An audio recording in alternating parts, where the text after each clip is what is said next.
still getting there. I can see one. The Jeep trying to put it around well. She's looking down, but it's about 50.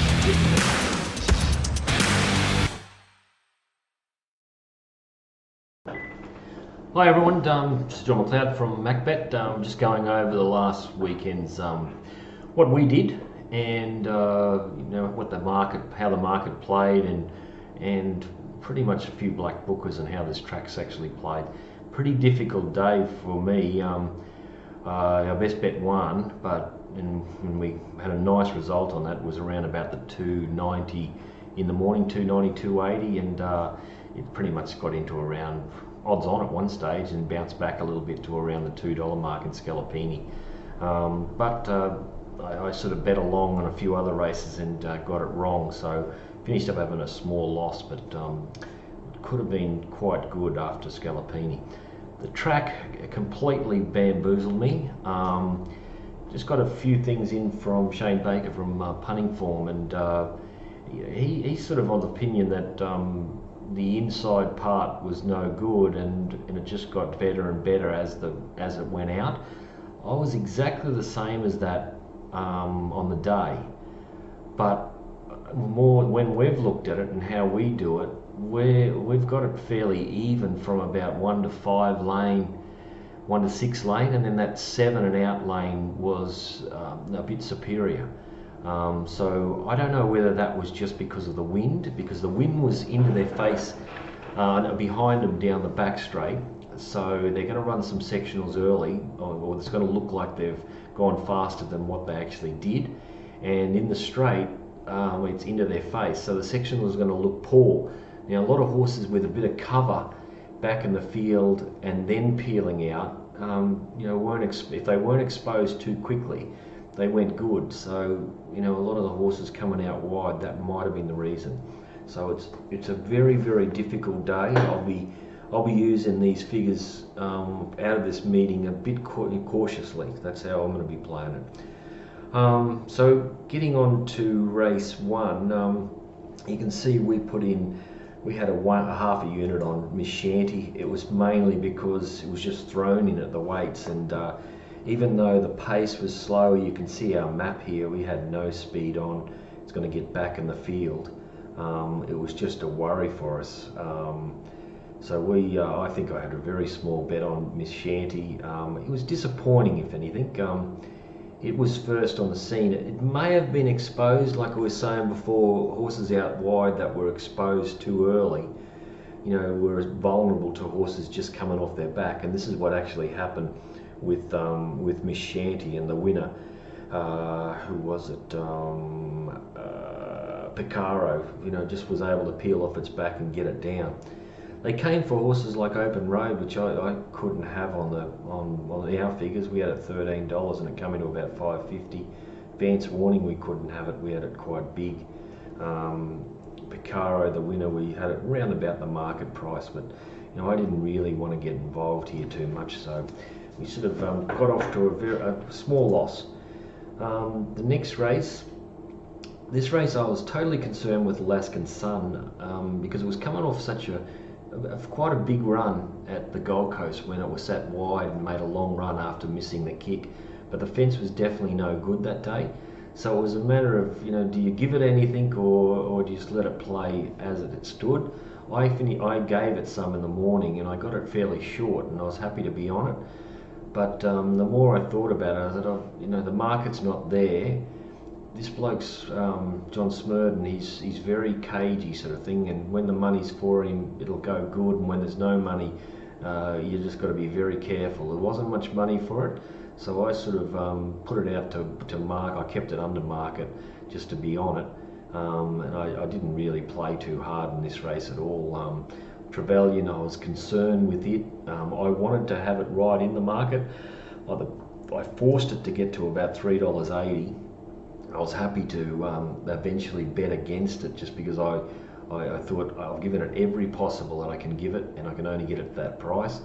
Reckless Choice was a horse that I never looked like getting on, but it bounced out on Betfair. It got out to about 460 sort of thing, so it was a horse that really got out to the right odds. we had it about $4, so the 460 wasn't, you know, was in the realms of betting here. So I saved on the thing. I was on Alaskan Sun. I closed my eyes with it, and I backed. I saved on the winner, Reckless Choice, when it got out so far. The next race, well, you can see that we had half a unit on Alaskan Sun because in the morning I was still keen on it. I just wanted to push with the market with that trainer, and it didn't come. This next race, we didn't do anything as far as the market goes. We were wrong with Smug Satisfaction. It came down the right part of the track and it beat a bunch of walkers. This is no good, this race. So I won't be putting too much emphasis on this race. Smug Satisfaction, it just probably went 4 or 5, oh not 4 or 5, but you know, 3 to 4 lengths better than it's ever gone before. So it's either turned the corner or it's a bit in and out, this horse. So I'm just sitting on the fence, especially with this type of race, how it was an ordinary race. Tycoon Street, we had it fairly short, but it was going to get back in the field. Didn't know what to think about that. We didn't play at all in that race, I don't think. Oh, we had a small bit on each way clockwise. That's what we did, because I thought it's going to get the perfect run in behind him. And he sort of got held up a little bit, but geez, he's only a little horse. When I see him in the yard, it was very concerning, and he didn't do much at all. He's a horse to back off completely. That's what I've done with him. Next one, Scalapini. We're keen on this race. Couple of horses to follow out of this race is Scalapini and the Candyman. Candyman went fantastic for a 1200 metre horse, or 1200 metre race. You know, coming off a 3200 metre race is unbelievable. He went really good. It's a matter of whether if you put him into another 1200 or 1350 metre race and then back in third run, that's going to be his go when he steps him up to about 1800. I think you're going to really see the best of this horse. He's come back good. Scalapini went really good. They didn't go fast at all in this race. They went below par from memory, and that was with the wind at their back. So they really should be running above par or better than par. You know, in that first sectional with the wind behind their back, and they went really slow in this race. So horses like Desert Digby gave a really good kick, which you expected the way that it went, and Scalapini had to make up about 3 lengths on Desert Digby through a pretty good sectional. So it was a tough effort by Scalapini, but it was a good effort by Candyman as well. This next race, well, we were all over Lady Appleton. Now, we didn't put too much on it. We only gave it half a unit, but I did back it. I was concerned at a strong 1400, but just the way the race was run, they went helter-skelter. You can see we gave it an average speed. So, and what it went was probably around, oh God, I think they went around 6 to 8 lengths above speed with the wind behind them. So it might be around about the 4 to 5 lengths fast. So they've gone quick still, and horses like the winner Prophet, geez, it was a good win. It was 3 wide. Down the side of the track, he was having to work with the speed against him. He was working into it, and then had the audacity just to put in again and then hold off. Admittedly, you know, Epicurus is only a maiden, but it was getting away from Epicurus at the finish. It was just a really solid effort. This horse, if it gets a nice run just parked in behind him in a mile race or something like that, it'll just be winning. It's just a nice horse. I wouldn't be surprised if someone tries to get it or take it to Hong Kong and buy it. So it's one to follow for sure. As I said, Lady Appleton was up on the speed and they went 100 mile an hour, so it couldn't possibly win. Baby Boom was a bit disappointing. Grand Zoo was disappointing. I was a little bit concerned about its run at Caloundra, that it didn't put away a field that was pretty ordinary. But I thought it was, on its trials prior, I thought it had a bit of upside, this horse, and it just didn't show it. So I was a bit wrong with that. And the market blew like the wind. It was in around the 320 and got out big time at the death. The money came for Profit. There was good money for it, so that's even a better guide that the stable thought it made some really good improvement off that first up run. Then we went over to race 6. Santa Rose, just a good win. You know, she's flying, this horse. Just ran the good sectionals. I don't think they went that fast in front, especially with the wind behind them, like I was saying, and it was able to chase down the leaders who got away, you know, with okay sectionals early, especially with the wind behind their back. So they fought on good, the leaders. They fought on what you would expect, the way how they had it, and that made it hard for horses like Sienna Rose and a horse like Rise to Fame. It went really good. It went nearly as good as Sienna Rose, if not better. And like at the coast, you know, we put down, got lost at Gold Coast.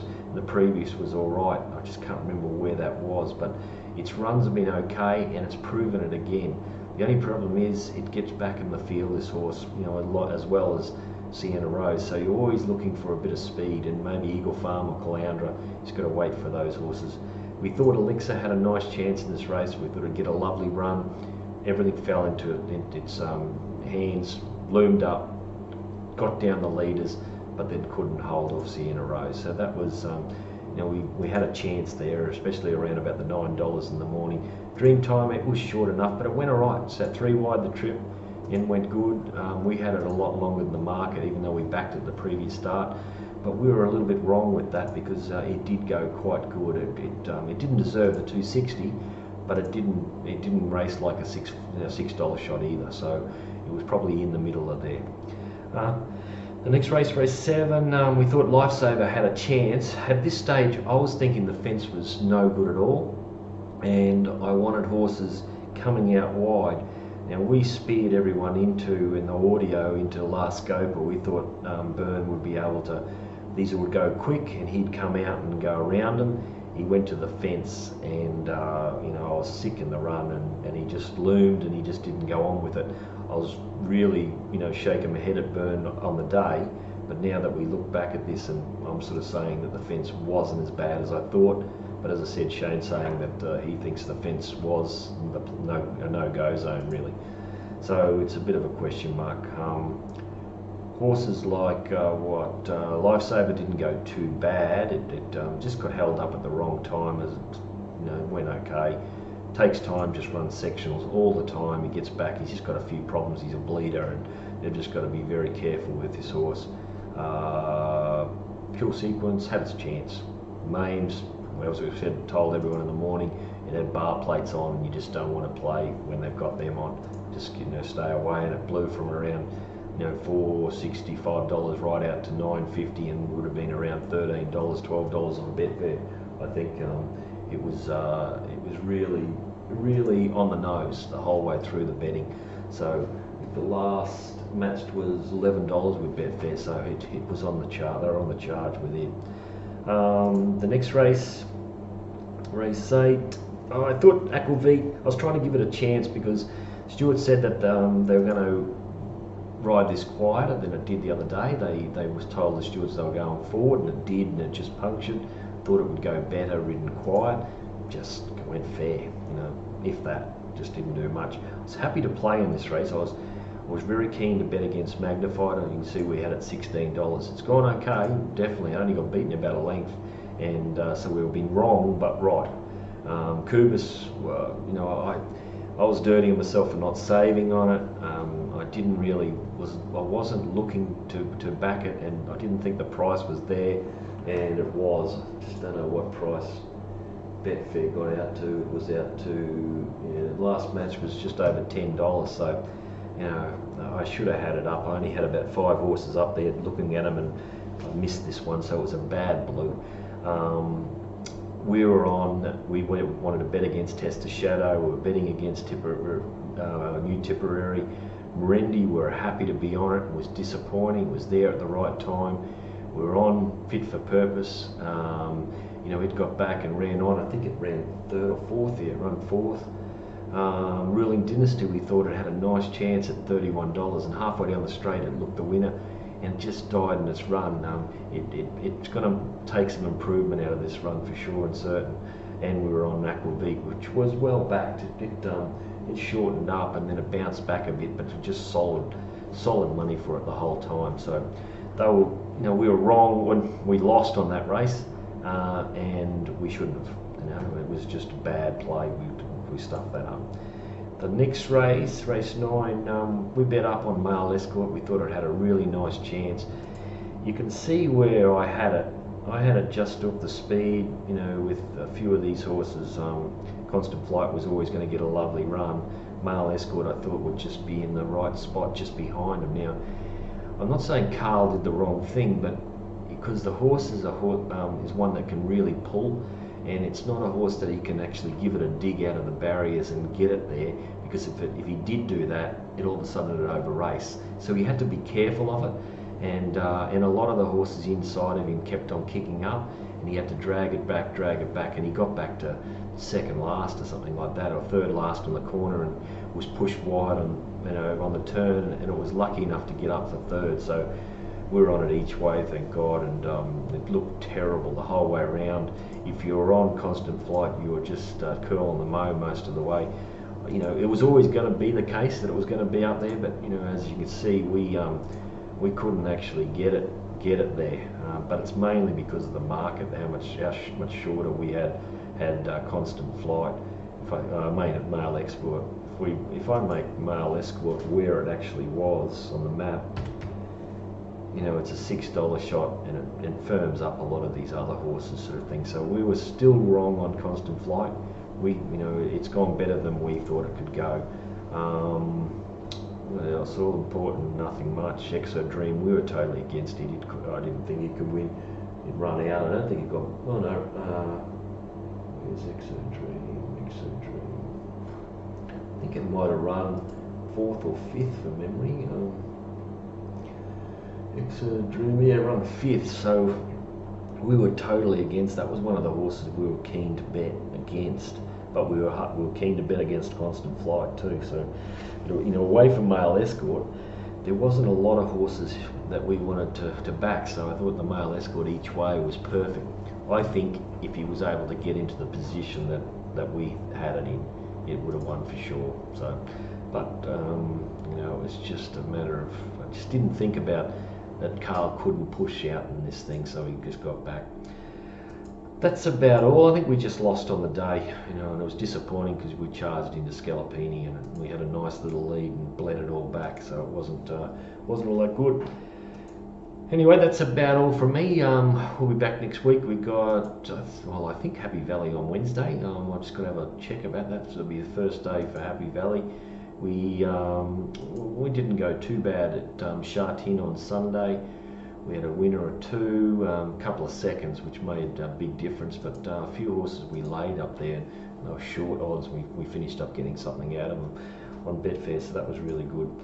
Anyway, that's all for me, and we'll see you next week. Go and tune in for Q&A on Saturday morning. Just come on our Facebook page or Twitter. You'll see a few questions there to say, ask whatever you like on the Queensland races or Queensland horses, and we'll answer them as truthfully as we can. Even though we're tipping them or whatever, well, I'll be telling you whether I think they can win or not.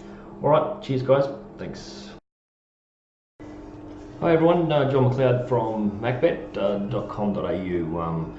You can go on our Facebook page or go on Twitter. It's MacBetJohn on Twitter. As far as racing goes on Saturday at Doomben, we just got a report through from Shane Baker from Punting Form. He was the opinion that the fence wasn't that crash hot. 2-lane was 2, maybe even 3-lane was okay, it was pretty good, and then it got worse as they went out. Now, on our figures and what we do, we've pretty much got it even across the track.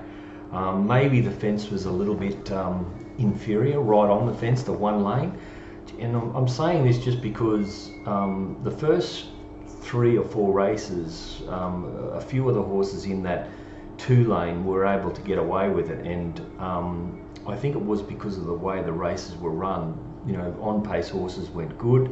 They were it was a real sprint home. The first sectionals were pretty ordinary, and they sprinted home. So those horses in the 1-2 lane are pretty much automatically in that on pace around that position.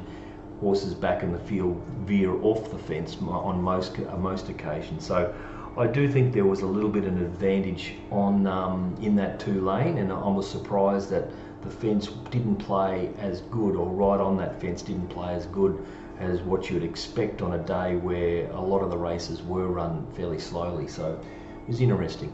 The first race we had something small on Galtiro. We thought it was going to lead easily, which it pretty much did. I don't think the sectionals were anything to write home about early, and I thought it was pretty disappointing. I think the 2000 seems like it might not be its go. A mile might be more up its alley. I thought it was wide the other day and kept on fighting. Actually went about 14 lengths below average for that first bit. So, you know, it really should have been kicking on better than what it did. So, very disappointing, that horse. The second race was what we wanted to be on Countess de Galvez and Highway. Now, I was very worried about Highway, where it was going to get to. You know, he hasn't really been going forward.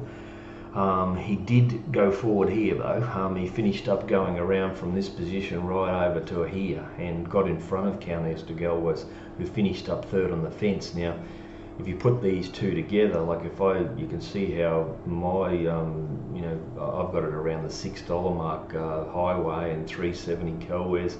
If I put it around where it actually finished up, you know, we've got a $2.60 shot. So it was a bit of a blue of mine, just as map-wise and where I put it, and I made a bit of a, you know, it was a big difference to us. We would have been really having a good bet on the Highway, and maybe, you know, throwing something on Countess de Galvez, where we went the other way. We pushed into Countess de Galvez a bit more, or a lot more than Highway. So it was a map problem there. Pretty much the market came around what we had it. You know, Ponytail shortened up fairly big on Betfair and everywhere. Came in fairly hard. The finish we had at 670, and we gave it as much as we could give it. You know, we just went one off its best. Seen Too Many went good. It was sort of black book, this horse. We thought it went good. It hadn't had a run for a while, and it's improved. So it's had the 28 days off, made a long run, and kept on coming down the line. Definitely Highway is another black booker, and one to follow. You know, now that you know that he can put himself into the race and finish his races off, he's going to be very hard to beat over the mile journey from now on. You've just got to keep him around that mark. So they're the two to follow out of that race, Seen Too Many and Highway. Race 3, here we liked AC Tong D, but you know, Skylake had a chance because it was going to lead, we thought, fairly easily. Now, Time to Play led in a slow run race the other day at the coast, and I previously he'd, you know, just midfield horse, and sort of made a blue of where I've put him. He's actually gone forward and crossed Skylake. It didn't affect us in any way apart from our multis. You know, I put it in for third, I think it was. Time to Play, yeah, you can see over here where we've got 5, you know, that's where we've put it around, only in for third, and so it cost us a fair bit in that, and the map made a big difference, because you can see if I make it go to the front, it brings it into 12, we get it in for second, and it actually runs second. So it was a bit of a difference on the map situation. I made another blue with the map. So you can see how our maps can make a huge difference to our prices and what we're thinking. You know, going forward, well, we've just got to really, you know, knuckle down on our maps a bit more, I think. But AC Tong D was very unlucky. He went forward in the right position. Skylake grabbed hold and let Time to Play come around him, and then that shuffled AC Tong D back further than what it wanted to be, and it was a sprint home race. You know, it just couldn't do any more than what it did, AC Tong D. It was a nice run and probably should have won. I think the sectionals, yeah, they went 4.5 lengths below par, above par, so they didn't. They walked, and they got home 6 lengths above par, faster than par. So, you know, it was very, very hard for horses to make ground, and AC Tong D was one of those. Barefoot, very solid in the market. We really couldn't get it there just because we knew it would be back in the field in a slowish run race. So, it was always going to be in trouble, and then the pace actually came off even more. So that type of horse may improve next time, just because he just wasn't suited, and there was money for him. Black Book was out of that race. AC Tom D, you can't knock the run. Race 4, here again we were wrong with our maps. The big house went. We've had it going forward. It's led every start. He come out a little bit, about a half a length behind him, and just gave up, Carl. I would have thought he would have pushed forward, but I was very, very against what he did, especially on the audio, Carl, because I thought he's a horse that always races up on the speed, and next minute he's back last and easing back last. Now, the one thing that he has up in his favour is that he did come out a little bit slow, and then he's probably thought, geez, if I push hard here, horse might either take off or be wide. And so, I was probably a bit too hard on Carl, saying that ridiculous him going back. Rabbit Hunter went really good. He went back as well, but he had a tricky gate, Bayless, and he actually just went eased back. He was wide and he didn't know where he was. If he takes him back to Caloundra, he's a horse to follow. He's going good, the horse. So I'm happy to be on Rabbit Hunter. Macquin was unlucky in the straight. Just probably wouldn't have won for sure, but it would have finished a lot closer. We had him around about the market price. Rabbit Hunter and Big House, we had good bets on those two, and they both raced good, but they were in the wrong positions. We had them completely wrong. Fuji Flyer was 6-4 in the morning. We had $11. We just really wanted to bet against it. Blew out to $5.50 and was no money for it whatsoever. Just couldn't get the distance. Justify was disappointing. It had a perfect run in behind him. Just doesn't get the 1200. He'll take him back, freshen him up, and take him back to the 1000. Race 5, Meet Mr. Taylor. Nothing much more to say in this race. The one thing, maybe the time wasn't there, which was surprising. I thought they were rolling along quite good, but as far as sectionals go, I think they went around about par both ends. So I would have thought maybe this Meet Mr. Taylor would have gone a bit better than that. That went. No, that was that race. It was the next race. We didn't bet in this race just because it would come in real short. I didn't take the $1.75 in the morning. I set out 1.5 units on it, that price.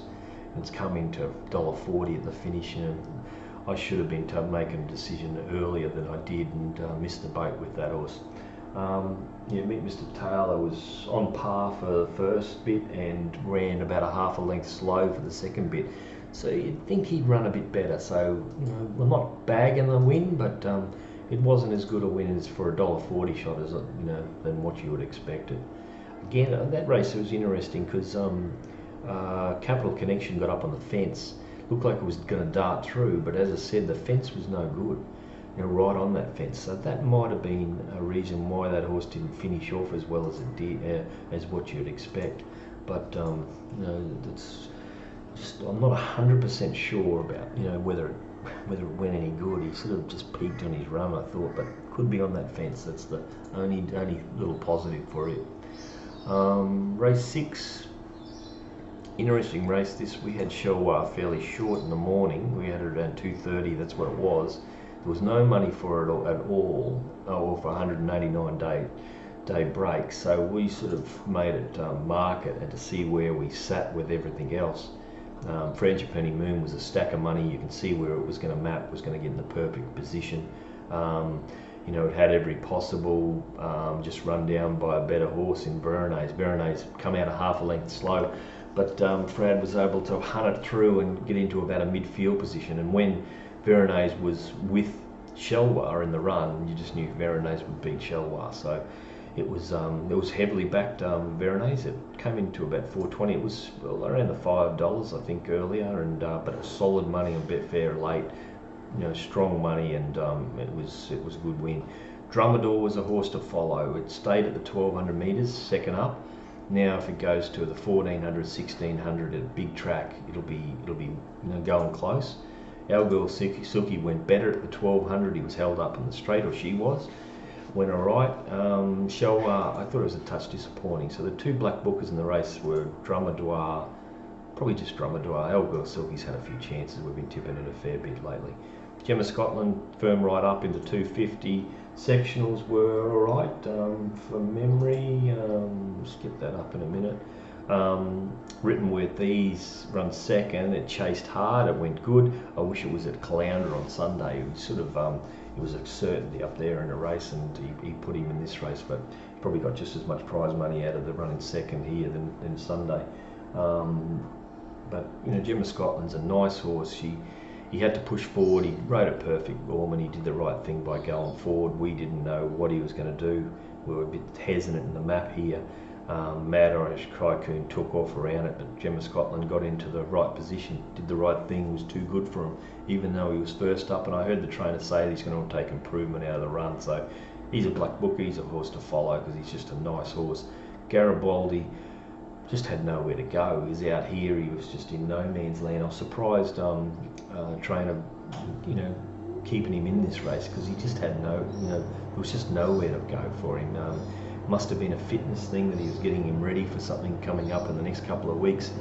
He went like a bomb. He sat threw him four wide the trip and kept on trying down the straight. So it was a really good run by it. And it's definitely the black booker out of the race, along with Gemma Scotland. Race 8, where do we go here? We didn't do anything here. We were Langro. Again, I should have had Langro leading a little bit easier than he did. I had the pace right. The pace was really on, and he was able to hang on. Money came from him, as we said on the audio. He was in the wrong end here.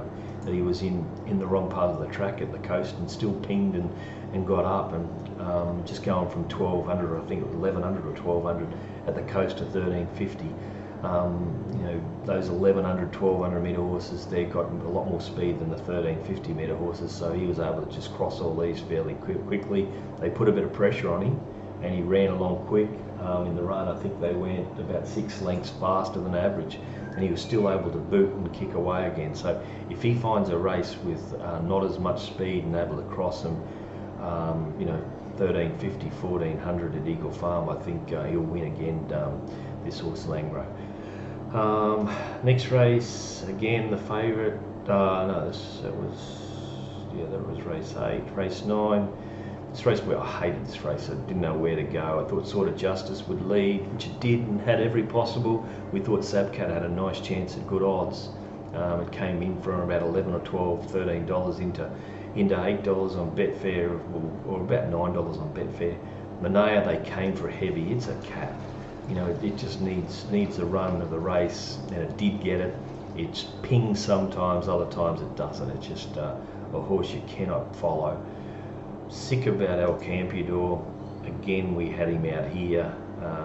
If we got him over there, I would have been throwing something on him, because we took something off him because of him wide, and we had him $15, and I'm just sick about not backing, because he was around $70 or $80 on Betfair, and I didn't play in the race because I missed the price on Sabcat and got the shits, and just didn't play. And if I was involved in the race, I would have been having something on El Campeador for sure. Even our multis, you can see over here, we've got it in for only second and third and not for the win. So that was a real sickening blow for us, because if we pushed him forward and got him up there, which was possible, we get him to $10, he goes into our multis, a big result, 1100 on the bloody thing. Just it was a big problem with that. So all day, from what I can see, is that we stuffed up our maps. It can happen in these smaller fields, because jockeys will make different decisions because they think there's no speed, or there's good speed, and we're going to ride it differently. And but that's what you've got to cater for and try to work out what you're going to do. So, but we've got to just have a little bit more of a think about our maps and where we're going to put them. But because that's made a big changes to our prices on Saturday, that's for sure. We got away with a win, but it could have been huge. On Sunday, there was one race there that I wanted to talk about. Buffy, thing of Stewie Kendrick's. Terrible ride by the kid. You know, he was in an okay position, but what had happened, he came out and he wanted to follow, 20, 30 to 1 shots instead of knowing the horses in front of him and saying, okay, you're my man, I'm going to follow you into the race. He wanted to follow roughies, and all of a sudden he's just got held up down the straight and never got a run, peeled out, 6, 7 off the fence, and then chased hard at the finish and run fourth and got beaten about a length and a bit, or maybe 1 length. It was just a sickening watch of a kid who's not knowing the form and not knowing who they're going to track into the race, because that's an important thing. You don't want to be following 50 to 1 shots, that's for sure. So that's my bitch for the week. I think, as I said, we got away with something. We lost at Chartin. We had a nice result in the last race. We took the 2s, the last winner, but all through the day on our little bets, we just kept on bleeding away. So it wasn't so good at the finish at Chartin. But anyway, we'll be back next Wednesday at Happy Valley. I'll be doing the whole meeting on Wednesday, and then back next Saturday. So hopefully we can get away with something and just chip away and just win something, because that's what we're trying to do.